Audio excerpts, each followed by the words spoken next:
সবই ট্র্যাপ। যেখানে বিএনপি পা দিবে সেখানে ট্র্যাপ হবে। সবাই মিলে চাচ্ছে যে বিএনপি একটা ভুল করুক। বিএনপি ক্ষমতায় আসার আগে আন্দোলন শুরু হয়ে গেছে বিএনপিকে উৎখাত করার, বিএনপিকে লন্ডনে পাঠানোর, স্বৈরাচারের খেতাবে ভূষিত করে কালিটা ছাপ্পাস করে লাগাই দিবে। বিএনপির উপরে যে শয়তানি করছে, যে শয়তান, তারও বিএনপির উপর অনেক প্রত্যাশা যে তার শয়তানি যে সে করছে, শয়তানিকে অনুমোদন দিতে হবে। আবার যে ওই শয়তানির শিকার হচ্ছে তারও বিএনপির প্রত্যাশা যে শয়তানের খপ্পর থেকে আমাকে বাঁচাতে হবে। আবার পথচারী দাঁড়ায় দাঁড়ায় দেখতেছে কোনটা ভালো কোনটা মন্দ। দুইটা পথচারী, একটা শয়তানিকে বলছে যে রাইট, এখন ওই পথচারীও চাচ্ছে যে তাকে বিএনপি সাহায্য করুক। আবার যে শয়তানির শিকার দ্বারা নির্যাতিত হচ্ছে ওটা দেখে আর এক পথচারী বলছে যে না ওটা রাইট, ওটার পক্ষে বিএনপি থাকবে। এখন বিএনপির প্রতি এই যে ব্যক্তিগত স্বার্থ সংশ্লিষ্ট প্রত্যাশার মাত্রাটা হয়ে গেছে অতিরিক্ত। মাত্রাটা অতিরিক্ত হয়ে যাওয়ার কারণে বিএনপিকে নিজস্ব চিন্তাভাবনা চেতনা দিয়েই কিন্তু আগাতে হবে।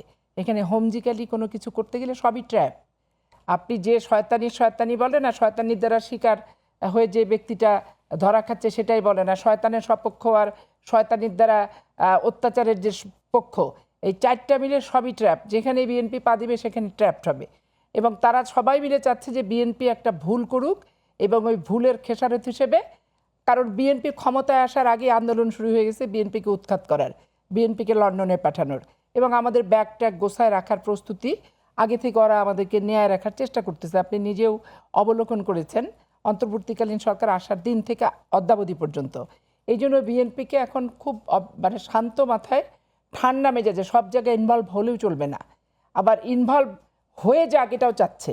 হয়ে গেলে স্বৈরাচারের খেতাবে ভূষিত করে একটা কালিমা তো আগের থেকেই লাগানোর একটা ব্যাপক হাতে কালি নিয়ে দাঁড়ায় আছে, মানে আমি একটা পক্ষ হলেই আমাকে কালিটা ছাপ্পাস করে লাগাই দিবে।